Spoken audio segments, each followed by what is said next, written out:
Live from Hollywood. The only way he's gonna get in the Oscars this year is if he sneaks in your host of Secret Black People meeting, Niles Abston! Thank you. Can't stop doing it. Can't stop. Man, it's Black History Month is almost over. This is the last episode of Black History Month. It's been a great month. It's been fun. I mean, Black History Month was so lit, I forgot it was Black History Month. It was that great. Black Panther did another great weekend, passed the $700 million mark. Maybe now Hollywood will continue to make large-scale movies with black actors. Because for too long, Hollywood took the phrase, once you go black, you never go back, a little too literally. Let's take it down south to the state of Georgia. The Georgia State Senate, they just passed a bill giving adoption agencies the power to block gay couples from adopting children. It's terrible. I was really confused by the Senate's choices because why the hell would two gay people want to start a family in Georgia? I don't know.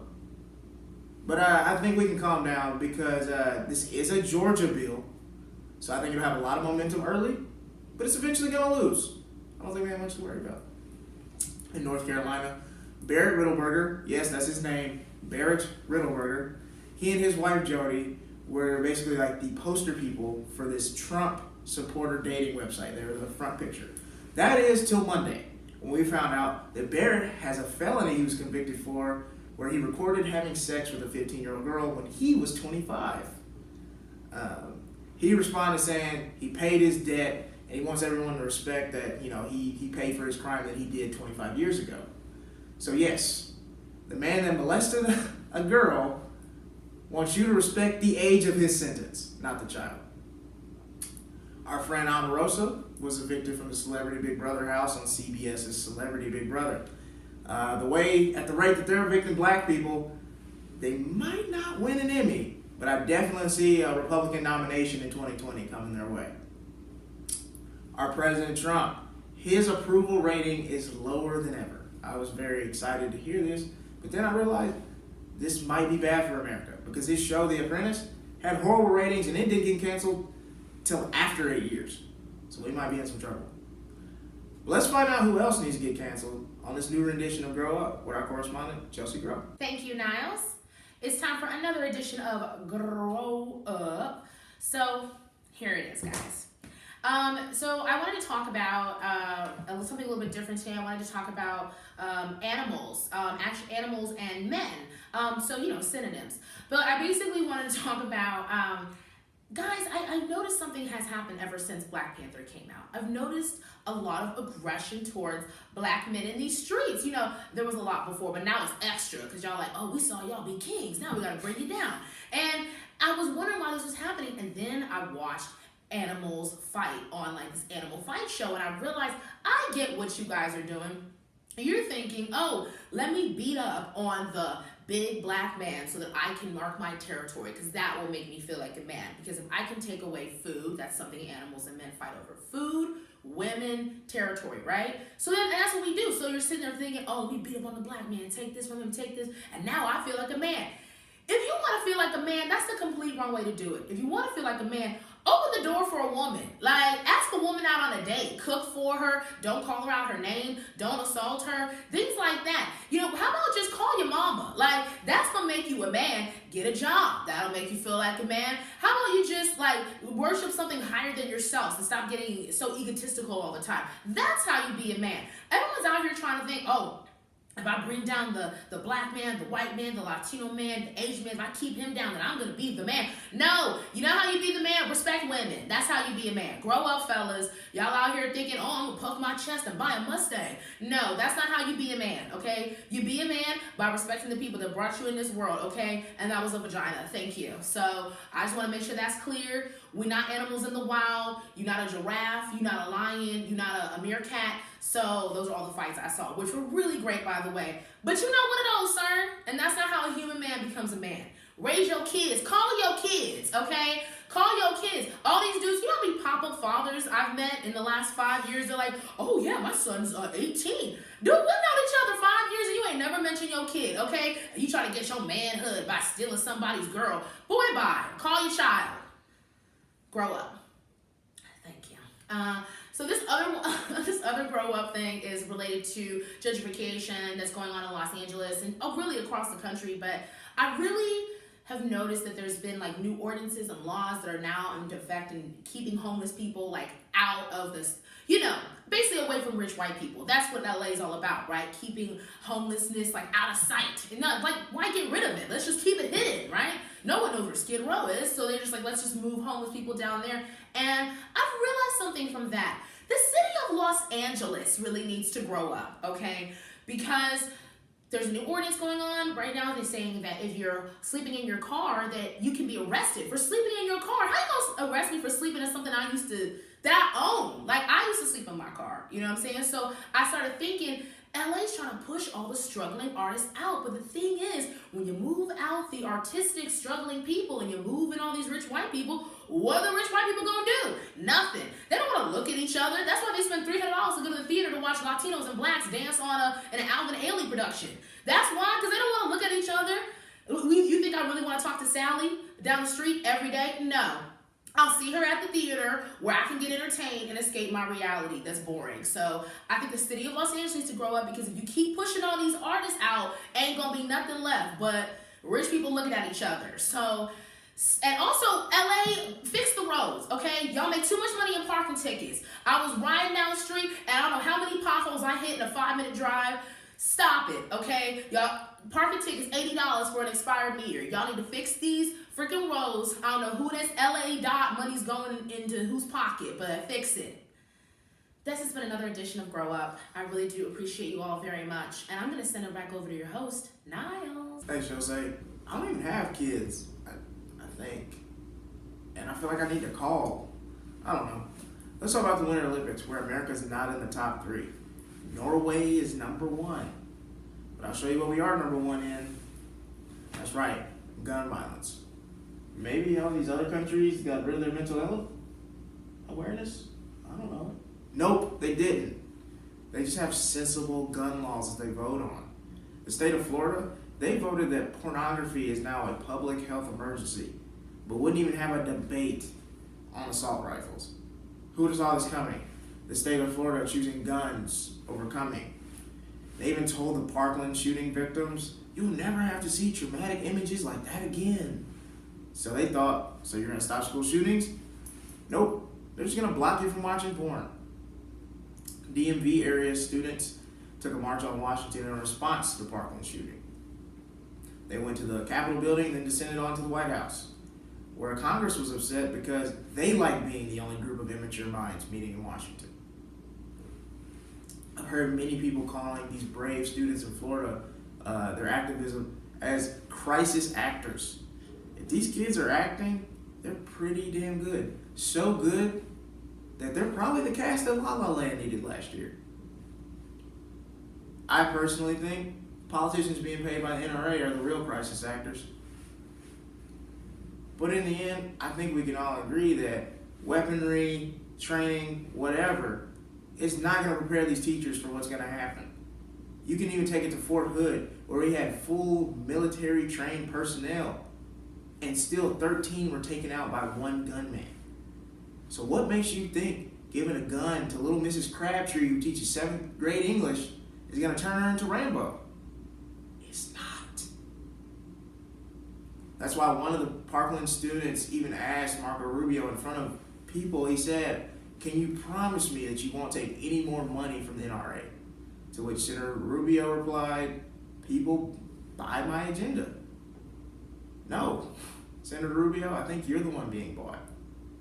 This is Secret Black People Meeting. I'm your host, Niles Abston. We'll be right back with your special guest, Basileo. The confidence really comes from inside, it has to come from inside, or else, if you care about when people say about the size, or, then, you just can't make it, So you have to have like your own reasons, your own motivations That's awesome. Yeah. You gotta create your own bravery. Exactly. You have to have your own reasons and your own passion to go forward, and that's where your confidence will be. My slogan growing up was, I may be small, but I can make a big difference. I know. I may be small, but I can suck a big dick. Okay, Mia. All right. That took a turn, didn't it? That was mine growing up as a kid. What's up, everybody? What you just saw was a little clip from one of my favorite shows, Small Talk with Lila Hart. A lot of funny stuff on there, a lot of great guests. Go check it out. But right now, we got my special guest, Basileo. He's an indie film director out here in LA from Chicago. Yes, sir. Yeah. And we actually worked on a film We together. did. Great film. Past summer. Should be out this summer. We're gonna drop a teaser for you guys so you can check that out, man. But how are things going? How you been? I've been great, man. It's been a lot of ups and downs. A lot of ups and downs. A lot of Okay, ups and downs. A lot of ups, a lot of downs. But working through them. that's Trying to stay good. even keel. That's good. Like I feel like that's the life as a film director anyway, though. So you might as well get used to that. Yeah. Especially on set. Kind of talk about like what's it like, not only having to direct this movie, but kind of having to like keep. I guess you got to direct people as well. Like it's basically like being a coach in a sense. Like what was that like for your first time? Yeah, my first time, I didn't understand initially going into it. I would say how much people management there would be and Yeah. personality management. Yeah. But from Go, I understood that. Actually, even before Go, like a couple days before Prepping. into the prepping for filming, I had there's some things come up, as you're well aware of, with a couple actors and not being happy about certain things or not receiving certain deliverables a certain way. So right there and then, the people management skills came on. That's true. So That's good. that was a great prep going into shooting. Yeah. So once we got into shooting, I just knew I had to turn it up. Yeah. But I enjoyed the experience and everything that I have gone through and Right. continue to go through with not only actors but even certain crew and even post-production mates as well. It just prepared me even more so For the next for thing. the next thing. Yeah. So I'll be That's even good. better. You really learn along because I think like I didn't direct the movie, but just being on set, like I know I just learned so much that I thought I knew because like we wrote the movie together. Yeah. And I think going in, it's like we felt like, oh, we got this. We know exactly what we're doing. And then when we got there, we were like, oh, you got to do that. You got to take care of that. And people actually think Exactly. this, and they're gonna do what? Exactly. And so I think everything I think we were like filming a movie while being caught off guard at the same time. Very much so. You know? And for myself, I don't know about you, but for myself, that was only my second time on a set. Period. That's crazy. Like, I didn't even like think a about that. film set. Like Yeah. I've been on music video sets Yeah. with like Director X or something like that. I've been Yeah. on those kind of sets. But watching, listening, okay, you think you can understand it. Then Right. we did our first film together, Induced Effect. Right. I produced there, you wrote and acted there, so different feel, just watching that, and then to now go into doing our own invite only, and just be thrown in the thrux of it, thinking everything and thinking everything's gonna go smooth, and then little air pockets and implosions here, implosions there. It was eye opening. It was very eye opening. It was like every day I woke up for shooting, it was just kind of like, what's gonna happen today? I was like, because we would meet up maybe like 8 or 9 at like 7. When I wake up at like 6 or 7, I'd be like, all right, now, so what could possibly go wrong today? And let's go ahead and prepare. Remember for it now. sleeping only like 4 hours, 2 to 4 hours. You got 4 every day. You got 4 hours. We were sleeping on the floor because every room in the house was overtaken as we were rewriting the script like 3 or 4 times. Because my friend Shelby that acted in the movie, she stayed with me, and so like I would try to make sure she got more sleep than I did. But I mean, I was really just taking a nap, like an hour and a half to 2 hours, because we were having to change schedules around, rewrite the script. Yeah, because actors would need to have their shot times it's rearranged just- because they had auditions, which we tried to respect and everything, but Independent and doing things independently is just it's crazy, but I think it's so rewarding. Like whenever we watch like the newest cut, it always feels really good. Like we did that, we nobody had to green light anything. Like we did that. Yeah, no, and a couple actors definitely said that. They're like, you know, because we would just make changes on the fly. Right. And they would come up like, whoa, no, this is really cool. Like, we don't have to, we can just talk to you if we want to change something or change a line. Right. Change wardrobe, etc., etc. You know, we don't have to talk to you, then you have to talk to somebody else, and Exactly. then talk to somebody else. Exactly. Like, no, we run this shit. Yeah, I would, like, I think the independent thing was tough. Like, I remember right after I was like, I never want to do this again. But then, like, when you see the product developing and you see the music being added in, you're like, whoa, like, we're kind of good at this. I want to do this again. Oh yeah, no, it's Yeah. it's greatly fulfilling because we were watching one of the latest cuts a couple weeks ago, Right. and I was just sitting there. We were sitting there talking together actually, Mm-hmm. and I was like, "Whoa, bro!" Like we were projecting it on my screen on my TV, and I'm like, "We used to project a blank page." Exactly. Then the a script. page, then the script was done, and Yeah. people would be, you know, Ozzy and Finney and Saeed and all these people would be walking in. Oh, and they're different writing a people- script. Either, oh yeah, they're working on a script. They bring friends over. They're like, oh yeah, they're just working on a script, etc., etc. We're Yeah. gonna shoot. Everyone's all excited, like, oh, they're gonna shoot the film. They're gonna shoot the film. And now, like, those same people are, you know, coming and they're catching us watching the film Yeah, or it's a watching crazy showing them the evolution. scene. So it's a beautiful process. Because, It's a like, beautiful process. when did it click to you, like, when we were on set, like, watching the actors do it, like, whoa, like, we wrote this. This is crazy. Like our main actor, Stephen Foote, great guy. Great, He plays amazing. Amazing. He plays our main character. He's the next Bradley Cooper. in I my agree. mind. That That guy's dude, so talented. he is the man. It's a bad white boy, as they say. The Titans. But like, I remember just like, I can't remember what scene it was, but I think they were just, I think they were arguing about something, and I was just like, I remember sitting on the couch laughing about this, writing these words down, and it just was so fulfilling to me to finally see it in real life. And I think that was really cool. It was just, I don't know, it was just crazy just taking something from up here, and then now it's there. And, it's such a process, and being an indie filmmaker is hard, but like I said, I think it's so rewarding to just see it. Very true. For me, it was when we were shooting, I think it was the last day of shooting at Saeed's grandpa's house, before the neighbor came out swearing up a storm.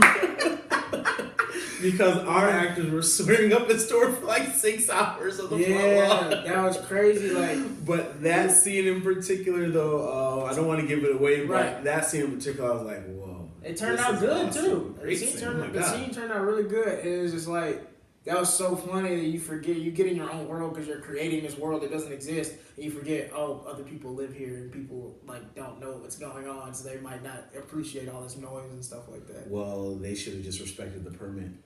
Hey, they should have.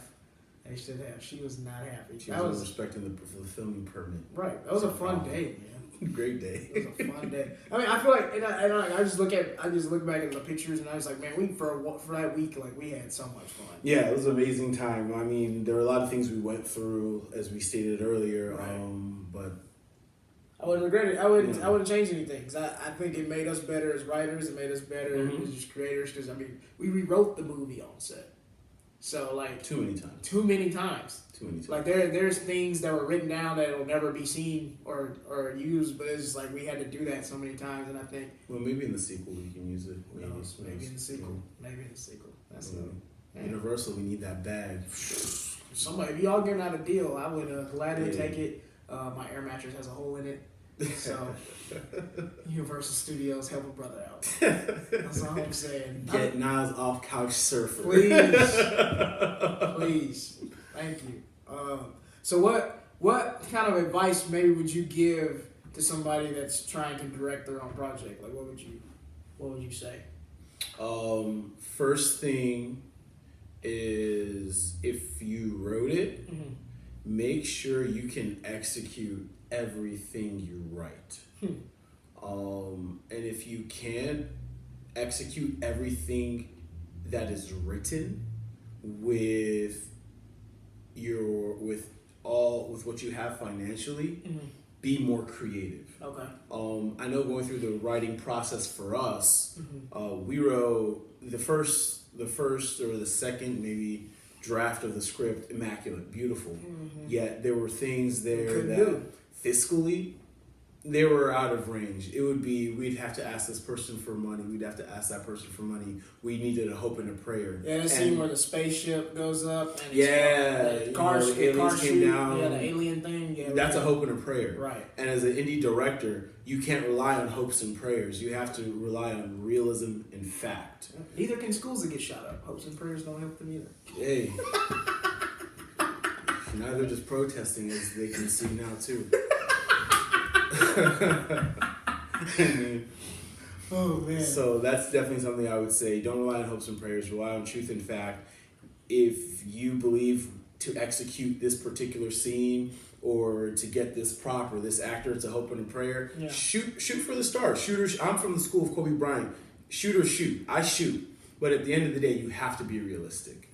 And be more creative to execute what needs to be executed. And maybe that ends up changing the plans a little bit, but be able to roll with the punches. That's another thing. Be able to roll with the punches. Yeah, because I mean, there were some things I feel like that happened on set. Some people would be like, "Oh, well, that's the movie. Who cares?"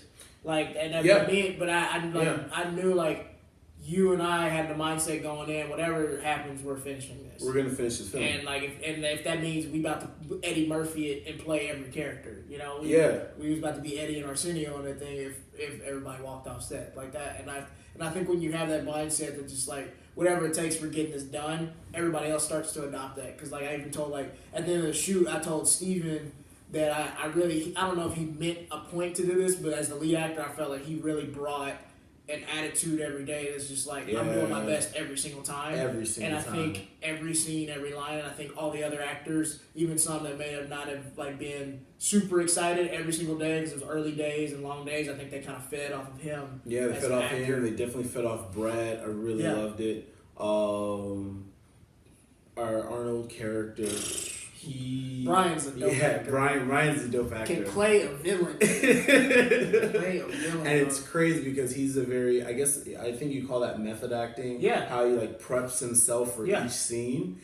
And I learned a lot from him. I learned a lot from him too. I mean, just being like able to when watch him prepare. we can't say what scene it was, but when he was outside preparing that one scene, he's just like, I'm scared. Why am I scared? I'm just like, oh, I got stabbed. Why am I was just like, what is he doing? I'm just like, yo, what's up with Buddy, bro? I was like, hey, if that's his thing. But then as I watched, I was like, brilliant. Yeah, when he came through, it's just like I really believe this dude is scared for his life right now. Yeah, and then but what amazed me the most, when he was ready to shoot, he had tears running down his face. He's like, I'm ready. Let's shoot. Can we shoot, please? I was just like, this dude what is the the GOAT. heck? I was just like, I thought stand-up was hard. I was like, this dude is the GOAT. But then, as he did that, other less seasoned actors, I would see them preparing like that now. So it was a really cool experience. And I feel like everybody fed off of each other. And we had people from everywhere, man. Like, we had people from Asia, we had people from Florida, we had people from Mississippi, Chicago, Texas, California. Yeah. Shout out to the Chicago fam. Yeah. Shout out to the Mississippi fam. Everybody, people just came out and showed and helped,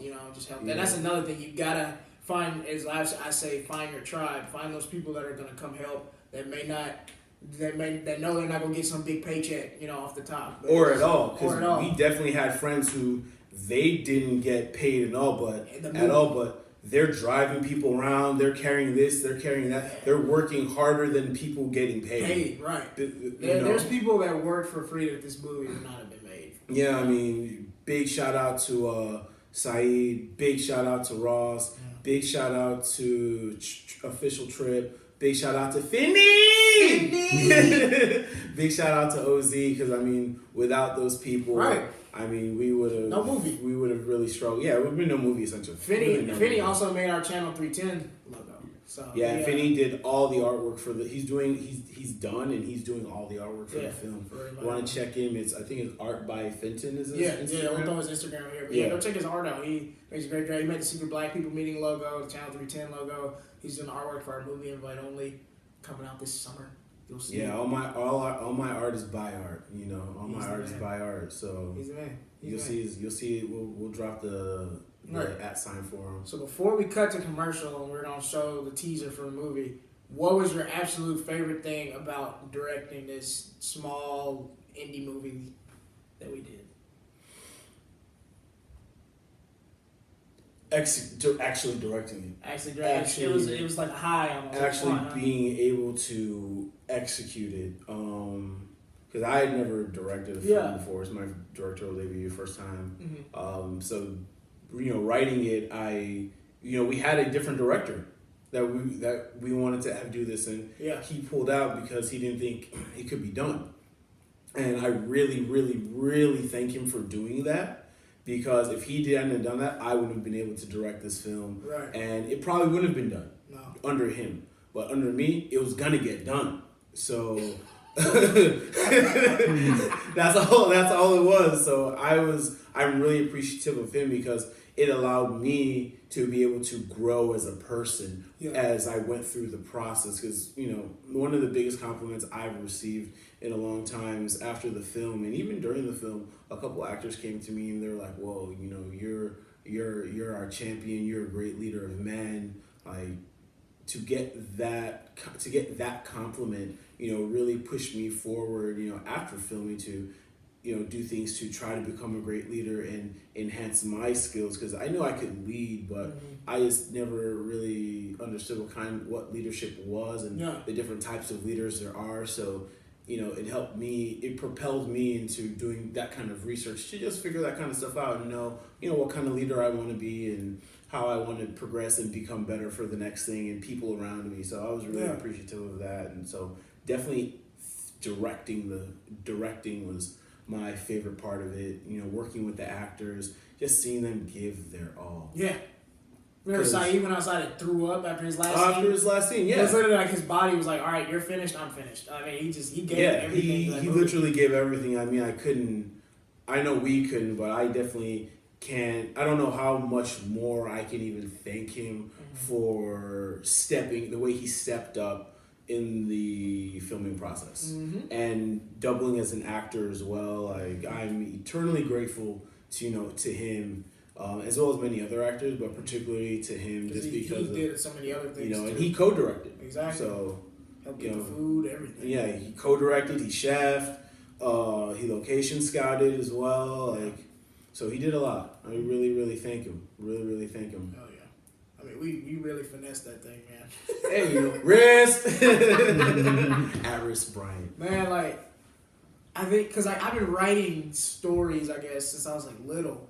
So I think it was just a surreal moment for like actors to come up and be like, bro, like, thanks for creating this character and these lines that I'll always be associated with this character, And it was funny, like, literally we were at a Thai food spot the day after Halloween, and I was really drunk, and I was just like, I have a movie idea.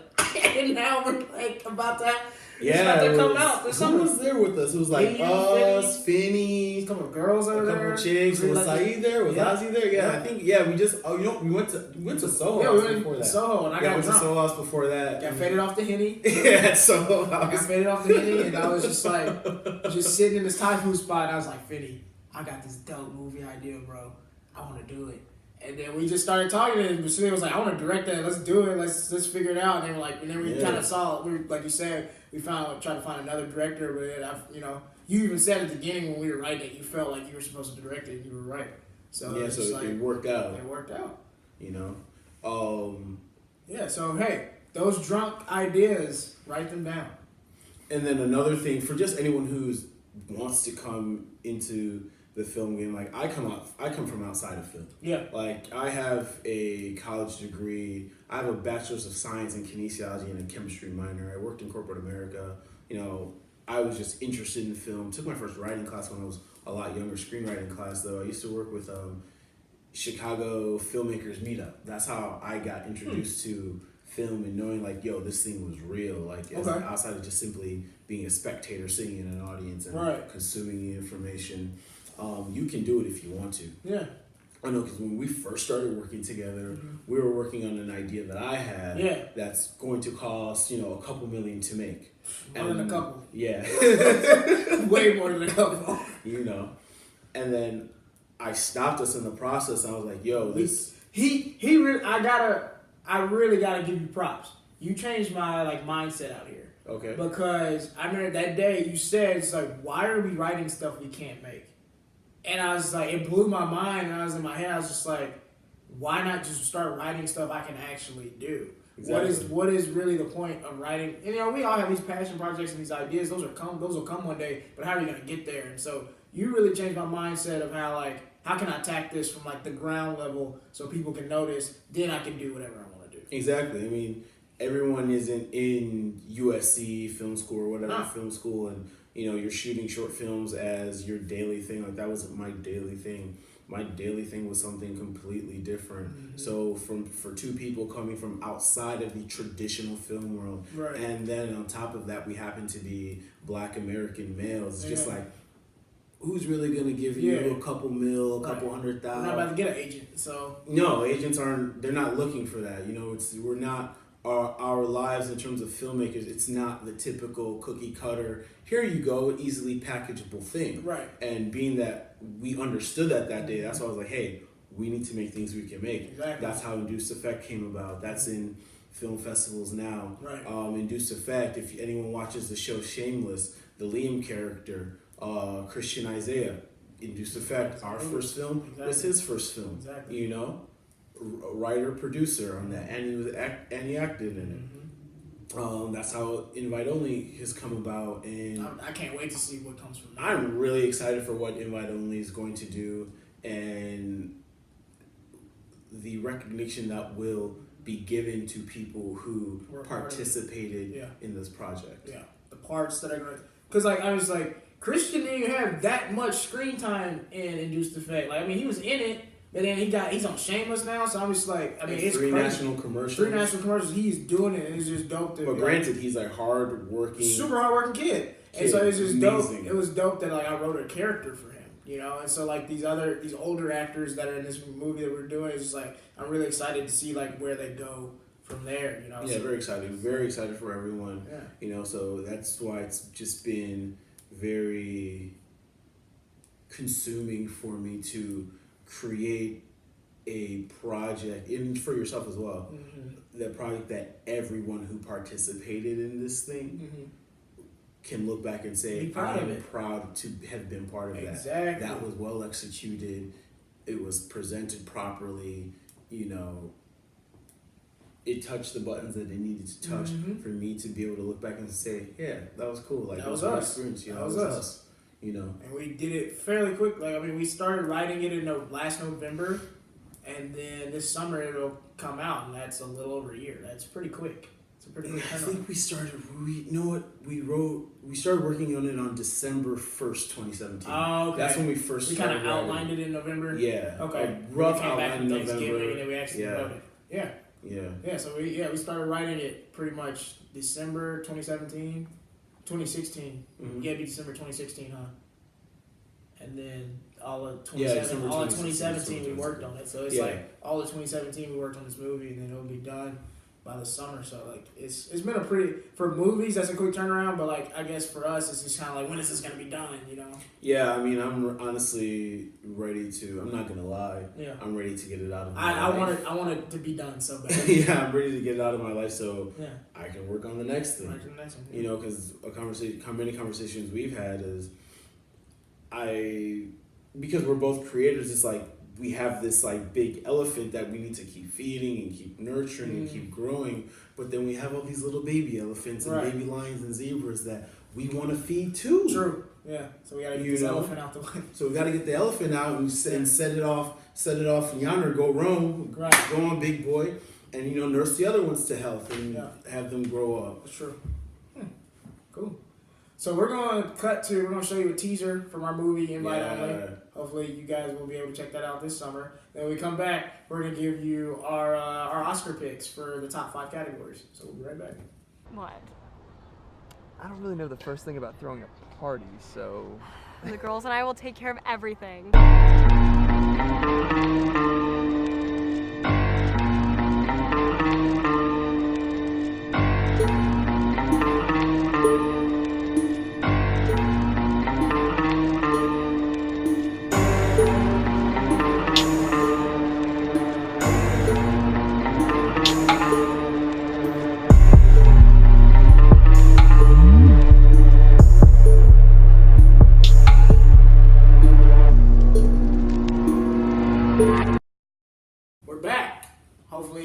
teaser and it kind of intrigued you a little bit to check out what we got cooking up over here. You've seen Black Panther, right? I have seen Black Okay, Panther. I judge black people. I as saw it that. Thursday. You just did it wrong. It's right over left, nigga. I think you lying. You didn't go see that. I got the boot. He paid the Black Panther ticket. He went and saw 50 Shades instead. So. Wow. But one thing I've been asking black people is, if you could have some vibranium, what would you do with it? What would you make with it? Man, if I had some vibranium. One nigga told me he'd make an iPhone case, and I was just like, you a waste, bro. You a waste. So as you know, the Oscars are coming up. So we're, as filmmakers, we follow the scene pretty closely. We have our own picks. Usually the Academy, I think most of the time they pick the right person. But we're gonna give they don't. They're disconnected. They're a little disconnected, but it's changing. Cheryl Boone Isaac, black woman, she's the president. She's infiltrating. She's getting more people of color in. How long has she been the president of the Academy? Just these last 2 years. Okay. Yeah. So we're gonna give you our top Oscar picks for Best Picture, Best Actor, Best Actress, also known as Best White Woman, Best Original Screenplay, and Best Director.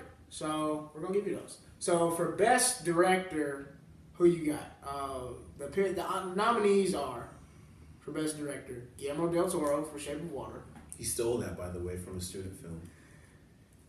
Jordan Peele for Get Out. Greta, that's alleged. We say alleged. Allegedly. Say alleged on Channel 310 so they can't get sued. Okay, allegedly, but the jury is out. The footage is out there. Greta Gerwig for Lady Bird. Allegedly, she took that idea too from a Mexican girl. Allegedly. Christopher Nolan for Dunkirk, and Paul Thomas Anderson for Phantom Thread. Who you got? Personally, I'm going with Jordan Peele. Okay.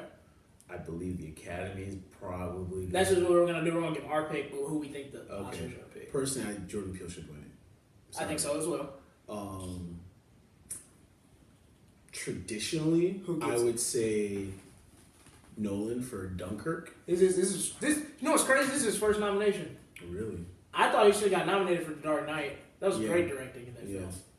So traditionally, I'll say Dunkirk will win. Okay. But I think they're gonna go with the sleeper this year and surprise people. I don't know who the sleeper will be, but the two sleepers I would think are Jordan and Greta. Greta's the. I just don't think she's like the quintessential sleeper. Lady Bird's just not that good. I like Lady Bird. I just don't know if the directing in the movie is that strong to beat all of these guys.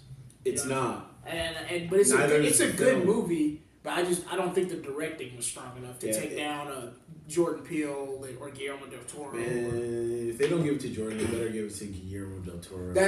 My pick is Jordan, but I do think the Academy is gonna go Guillermo. It's easy. Everyone will be happy. If you don't give it to Jordan, everyone will be okay with Guillermo winning it. Right. And only a small sect of people will be okay with Greta or Chris. I'm sorry.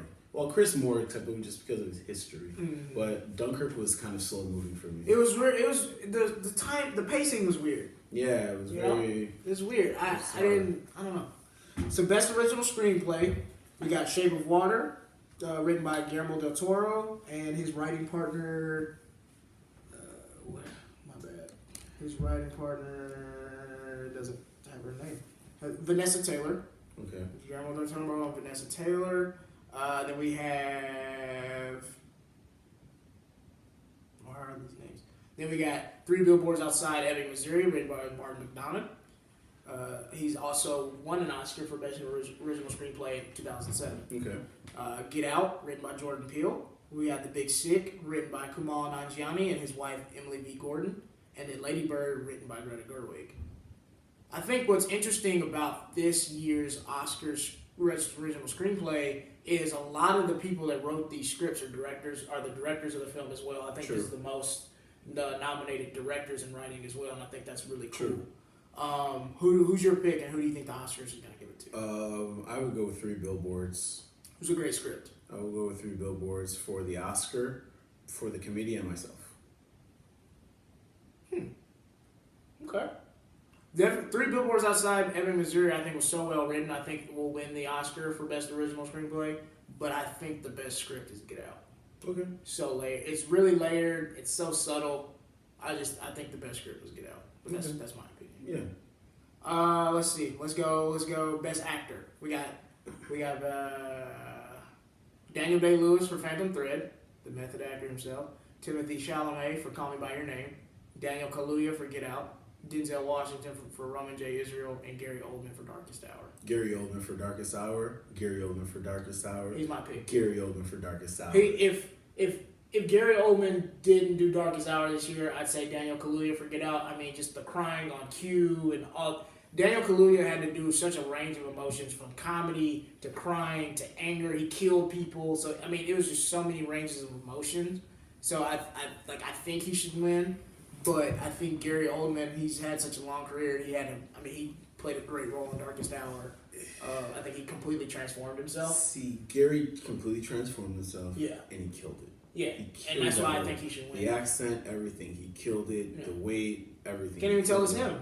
No, you cannot. And I think that's amazing. He literally if you play a person. character and like you can't even tell it's that person, you're the man. Like I think that's what every actor strives for, is to lose themselves in a role, and I think Gary Oldman did it, so I think he'll no shade on Kaluuya, but I just felt like I think he's like 1B. I think he's like right under him. Like he was that good, but Gary was just. There was a range of emotion missing. There was a level of emotion missing from his eyes and his face in certain scenes for me. Okay. And maybe that's just me looking at it from a directorial vantage point. Yeah. I would have asked him to do a little more, but I just felt like there was a little bit of dullness in certain scenes for me. So now we got Best Actress, which is also who's your favorite white woman out of these 5. Okay. I don't know how to pronounce the young lady's name from Lady Bird. I'm sorry. She should have won anyway. Plain and simple. And Margot Robbie's not nominated, right? She is. Oh, she is? Okay. Margot Robbie. Okay, Saoirse Ronan from Lady Bird. Okay. She's a great actress. And I don't have anything against these ladies. It's just like there wasn't anybody that wasn't a white lady that acted well in a movie this year. Come on. So we got Saoirse Ronan, great actress, Lady Bird. Margot Robbie, I, Tanya, love her. Frances McDormand, she was in Fargo. She's amazing. 3 Billboards. Meryl Streep, the GOAT. She's in The Post. And then Sally Hawkins, who really broke out this year in Shape of Water. Really tough field. I think you could go with literally any of these 5. Like it's that tight of a race in the Best Actress this year. They were all amazing. Margot Robbie. She's my pick too. Margot Robbie. I, Tanya was. I don't think she's going to win. No, she should win. I went into It's a shame that if she doesn't win. I know. I went into I, Tanya expecting something completely different. Same. That movie was done so well. Like if Get Out and 3 Billboards had come out this year, I, Tanya would probably be my favorite movie, and it's about an ice skater. Like that's how dope the movie is. That you're just like you forget the movie's about an ice skater. And you do. And you very much do. You forget it's about this girl's wearing dresses on ice and stuff. But because it's such a it's dark, but it's funny. It's thrilling without really any thrill. Like it's very interesting. Like if you haven't seen I, Tanya, and you especially if you're a writer, watch that movie just for pacing and just to tell a story about one person. Like that was the depiction of emotional range, without being overt. Yeah. Is very, very good. Yeah, I pick Margot Robbie, but I think who's gonna win is Frances McDormand, which I'm not mad at because she was great in 3 Billboards as well. Yeah, I'm not mad at it, but I think she won the Golden Globe. Yeah, she did. Yeah, so she won the Golden Globe. I'd really like to see Margot win. I'd love to see Margot win, but I think it's gonna be Frances. And I think what's cool about Frances' character, we haven't really seen like a female anti-hero type character in a while. So I think that was kind of dope. I think that's what kind of pushed her over the edge because the role itself was really cool. And then it's just interesting, like Martin McDonagh, the guy who wrote 3 Billboards, is Irish. He's not even from America. So it was interesting. It was kind of like it was basically like that movie was like a European man's take on the Midwest, like what's going on in the Midwest. And I thought that was interesting. So this is the big shebang right here. Best Picture. We got 9 movies nominated. I don't know why all 9 of these are in here. I was reading something about that. Generally, they try for 10. And here's the thing: the 10th movie they only have 9, and the movie that got left off, I think, is one of the best movies. I, Tonya was not nominated for Best Picture, which I don't understand. Allison Janney was amazing. Like we didn't say Best Supporting Actress, but I think she should win Best Supporting Actress. She playing Tonya Harding's mom was amazing. Yeah. Allison Janney was one of the best parts of that movie. All the male characters were really cool. You know, I think as an ensemble, I think that was one of the best movies ensemble cast. So we got Shape of Water, Darkest Hour, Dunkirk, Phantom Thread, 3 Billboards, Get Out, The Post, Call Me by Your Name, and Lady Bird. Those are the Best Picture nominees. See, I'm torn with this one because The Darkest Hour is so good. Yeah, it is. So I've seen. I didn't get to see all of it, but it's so good. I think the 9 movies in here, like definitely not all 9 of these movies have a shot, but I think there's like a 3-way. Like there's like a 3-way between. It's like between 3 movies. I'm not gonna say what those 3 are, but I think between these 3 movies, it could win. Either one could win, but I don't think all 9 of these have a chance. And Get Out was very good too. That's my thing. Here's my thing about Get Out. For it checks Best off. Picture. It checks off so many things. First of all, box office. Why do we make movies? Are made to make money. Oh, they don't care about that. Box office. The Academy doesn't care about creativity, culture. I mean, what Get Out did culturally, no movie has done in a while. I mean, people are still talking about Get Out and the impact it has and the conversations. I mean, how many people, artists from other mediums have you referenced it in music and TV? The Sunken Place. The Sunken Place. Lil Wayne dropped the Sunken Place in a verse literally a month later. Navi Upside talks about the Sunken Place. Shout out to Navi. Shout out to Navi Upside. But it's just, I feel like Get Out did so much culturally, and I think that's what art is made for, to influence culture. You can't say every one of these movies influence culture. You can't. But Get Out influenced culture just, I mean, it's crazy. Like, I love Black Panther, but I think Get Out had more of a cultural impact than Black Panther did, because I think because I think black people having a really fun moment with Black Panther, but I think Get Out kind of impacted everybody. It's just like, what am I doing? Well, if I had to, and not only black people, but white people and people of other races and nationalities, ethnicities, however you want to classify it as well, I would have to classify it as this. If though, to your point about Get Out and Black Panther, Get Out opened the door. Yeah, it's like Black. You have to think of if Black Panther and Get Out were 2 people going to a party or walking into a conference room. Yeah, Get Out. There are 2 people going to a black tie event. Okay, Get Out opened the door. Yeah, no doubt. I think Get Out. Black Panther walks in the door and everyone looks and like, who is that? Yeah, That's and how Get that Out's was. just kind of like, Get Out was come like, on, bro. Like, you saw me. I invited him though. Right. No, that's really good. That's how I would break that down. And it's just like, and then the fact that Get Out was made for less than $4 million. Yeah, compared to, and that's my dilemma because I know Black what Panther the budget was made for 50 times more than that. Well, let's not even talk about Panther. Let's keep it to these movies. Yeah, to these movies. I look at Darkest Hour, you think of the budget for that. Yeah. I look at Get Out, you think of the Shape budget of Water, for that. you think of the budget of that. Shape of Water, you think of the budget for that. Lady Bird had a bigger budget than Get Out. It was double. Lady Bird was 10. And you see the level of execution that comes through. And so I don't see how you cinematography, creativity. I don't see how anyone cultural pervasiveness. Right. I just don't see how anyone can make a case that Get Out was not the best movie. How could it not be? The amount of people that talked about it. I mean, Shape of Water's out there. Darkest Hour's out there. They're good movies. They're great movies. They're great movies. Let me take that back. They're great movies. It's hard to just. Then this was made by a first-time director, never directed before. So it's just like so many factors. It's like I can't make a case against. Who also wrote the script? And so I'm just like, who was intimately involved in the post-production of the film. Right. Like that. Like I think Get Out was just way too amazing to not be the best picture. Because I think one thing that hurts Get Out, it came out basically after the Oscars last year, Yeah. Because it wasn't meant to be an Oscar film. It was just it was a Blumhouse thriller that this is going to make us a lot of money. We know it's going to. They didn't think it was like, oh, this is going to get Oscar nominations and Golden Globe nominations. Get Out came out last year. A lot of these movies being nominated came out months ago. Mm-hmm. And they're fresh on people's minds. And I think a lot of people may forget like how excited people were in the cultural impact. Like kind of how Black Panther is right now. That was what was happening last Black History Month when Get Out came out. And so like a lot of people. True. So like I think we need to be reminded of the cultural impact. I will definitely say though, the Universal and Blumhouse team behind Get Out, they've done a great job of marketing and then remarketing the film, getting back out there, giving. Because last Monday they put it out for free. Yeah, going on tours, putting posters back up. Mm-hmm. Yet at the end of the day, though, we speak about cultural pervasiveness. You have to now also think of the box of a traditional Oscar voter, right?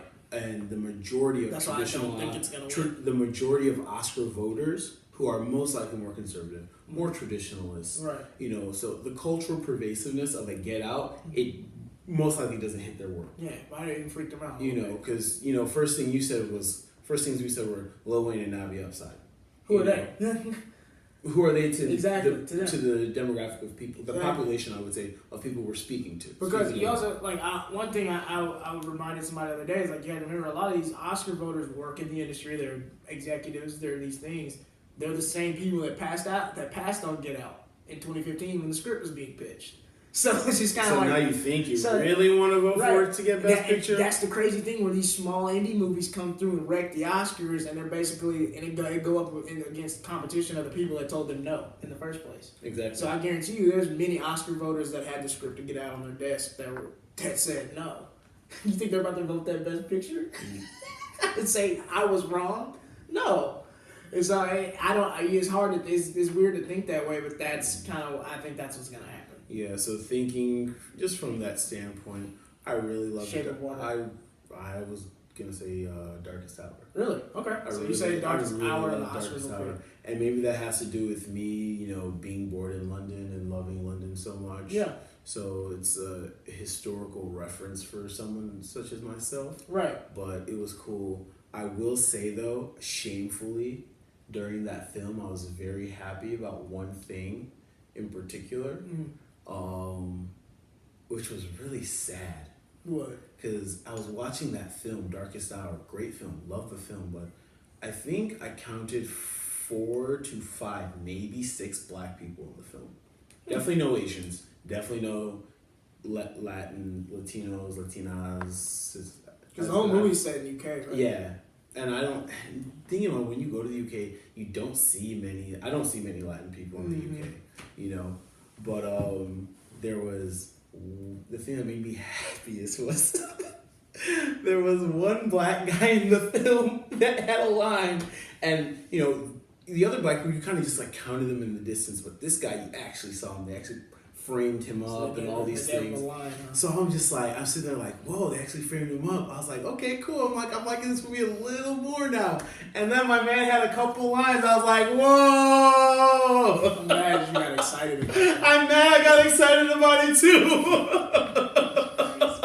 They let black people talk. Oh, yeah. I was like, whoa, they let him speak. That's exactly how I felt. Whoa, they let him speak. And he had a couple lines. And that is why Get Out should win Best Picture. Because he got excited about a black dude having a line is why Get Out should win Best Picture. So yeah. It's one of them things, man. Yeah, you guys, if you watch this, drop in the comments who you think should win some of these Oscar awards. You're probably wrong. We know more than you, so whatever. Mm-hmm. But I almost forgot you guys' favorite segment on Planet. This is my favorite. I did this for my soul. Anyway, it's my segment called Sounds About White. Where we talk about things that sound just a little white. Recently, there was a report, I have to read this word for word, that a lady was trying to drive through the security barrier at the White House. She was in a Ford. It struck the security barrier around 2:45 p.m. She kept accelerating the vehicle and just trying to push through as officers eventually pulled her out through the driver's side window and placed her in handcuffs. We later realized that when she was driving through the barrier at the White House, she had a pistol in her hand, pointed at the officers while she was behind the steering wheel. They should have shot her. Well, yeah, she was trying. This lady is driving through the security barrier of the White House. This isn't McDonald's or security barrier or Walmart. This is the White House where our president lives. Regardless of your opinion of him, you can't do that. You can't do that. And so she's driving through the security barrier with a pistol in her hand, behind the steering wheel, not stopping, pointed at the officers. And she's pulled through the driver's side window. You pull somebody with a gun through the driver's side window and handcuff them? So I'm just kind of like, that sounds really white because a lot of black people don't get that benefit of the doubt. Chill. If she would have any kind of pigment, if her name would have been Arturo, if her name would have been Mahmoud, it would have been curtains. And it's just like, when are we finally gonna just admit that the way law enforcement does their job is completely different when they deal with white America? It's selective. It is very selective. They choose when they want to use force. They choose when they want to not de-escalate. Because if you can pull... This lady had been arrested 3 times prior for trying to jump the White House fence. This is not something new for her. She just finally grabbed a gun and grabbed a car, two things that can be used as a weapon, and tried to drive into... She tried to crash into the White House and go kill Trump. And so it's just like... I know black people, brown people, Asian people that have gotten killed for way less. Yeah. Or at least shot. Or at least shot. And it's just like, they didn't do nothing. They kind of waited for her to kind of tire herself out, and then they pulled her out. And it's like, even with the shooting that happened in Florida, we find out that these security officers, I don't want to shame them or anything, there's these security officers that, when the shooting happened at the school, ran away. But there have been complaints at the school that when black students have been harassed by officers and stuff. So it's just kind of like, oh, so when it's the real job you have to do, you run away. But when it's time to just harass a black kid with a backpack, it's easy. It's easy. Everyone wants to do what's easy. And so I'm just like, dude, if you're gonna really do these jobs, have some balls. It's just like you killing people living their everyday lives, but when a white woman with a gun drives into the White House, we can't stop her. I thought this was America. I mean, it is America, and that's part of what makes America America. What we really need, isn't gun control and all these things. It's just more people that look like a lot more people or everybody else doing these jobs. Yeah. Because, I look at someone, I might see my brother, I might see my auntie, I might see my grandma. I might see my brother's best friend. Most white people don't see that. They don't see brown that, people or black people or yellow people. They just see, oh, whoa, Another who's person. this? It might not even be a person in your mind. You might add a couple other different kind of adjectives to that or verbs to that. So we just need more people who look like everybody else doing these jobs, who can relate to these people. Exactly. And particularly the look of these people. Yeah. Because, if you look at Congress, people of color are not represented, and you see that in the things that get passed. Yeah, but whose fault is that, though? People of color run all the time. They just don't win. So why aren't more people of color making sure they vote for these people? If you only 35% of the country... Think about this. Roy Moore. Yeah. They got him out of there. Yes, but there's still some delusional people of color who voted for Roy Moore. There are? There were. Go look at the stats. I thought it was like 90-something%. I said some. Oh. Well, you don't have stupid people in everything. So there was some Wakandans that were even... Hey, some Wakandans are rolling with Killmonger. Right, exactly. So I agree. Miss me with that bull. Hey, that was a good song. So I